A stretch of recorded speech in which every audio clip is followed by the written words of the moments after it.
And particularly at the time of this incident, we did not see any individual be stabbed or get stabbed within this vicinity. You can see our overlook gives us a pretty good access. I mean, we would have been able to get a sense of where, where something like that could have happened. It certainly would have triggered a response from the Israeli police. Now, keep in mind, here's where the checkpoint is. Israeli police, according to local Israeli media, suggest that this individual attempted to stab one of the Israeli police individuals that was here. We didn't see any Israeli police officials being treated on the scene. We haven't seen anyone since taken away. We haven't seen anyone here injured among the Israeli police. That is important to make that distinction. What we can say is the individual who came across the corner, and once he came across the corner became directly in my line of sight, did not heed the calls by the police to stop and ultimately was shot further down. The point that you made, and obviously picked up by a lot of the local media here, the individual was dressed in camouflage. I can tell you he was a male. Can't really tell you a lot more about his age. Certainly didn't look to me, and again, I'm ballparking it here, but definitely did not look to me older than 25 years old. It looked from where I was standing at least to be a young man, did not look to be, particularly armed, and again, that was confirmed by the fact that the police ultimately removed his clothes.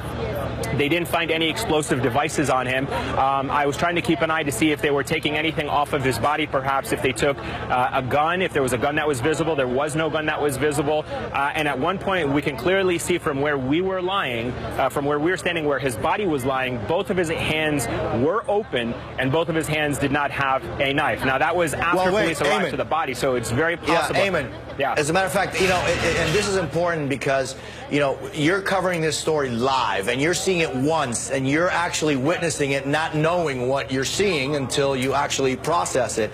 But in the video that we have, that you have, that is, as you say, I don't think anybody else has this video, we can clearly see the man in camouflage T-shirt and pants with what appears to be, at least in his right hand, a knife. And take a look at this video right here. We can't really determine what he has on his left hand, but he's holding something in his left hand. And in his right hand, it's fisted, and you see coming right out of the fist what appears to be like at least a 5-inch or longer black blade. Again, I'm not there. We weren't, and you didn't know this was coming, so you don't know. But it very clearly seems to show a man with a T-shirt, camouflage T-shirt, camouflage pants, an untucked T-shirt. These are important issues. Holding what appears to be in his right hand a knife, in his left hand something that I can't determine what it is. He had already crossed the barrier. You heard over and over again officials telling him to stop. As he is running towards the Damascus gate, open fire. But clearly, it seems to me, that he's holding in his left hand something, and in his right hand what seems to be a knife. Right, absolutely, and that's the point I was trying to make, was that when they flipped the body over, when they secured the body, it was at that point that his hands were then emptied, and so that's why it was important that you were making that distinction, because our cameras were able to zoom in.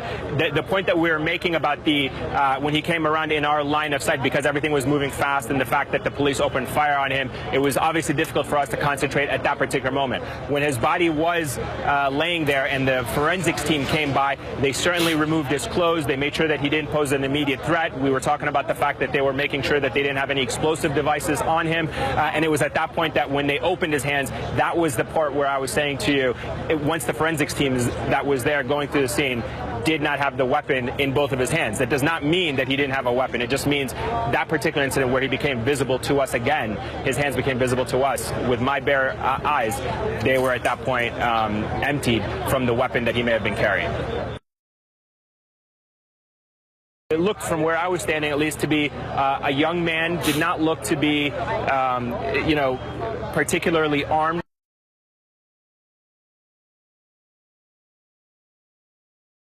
And at one point, we can clearly see from where we were lying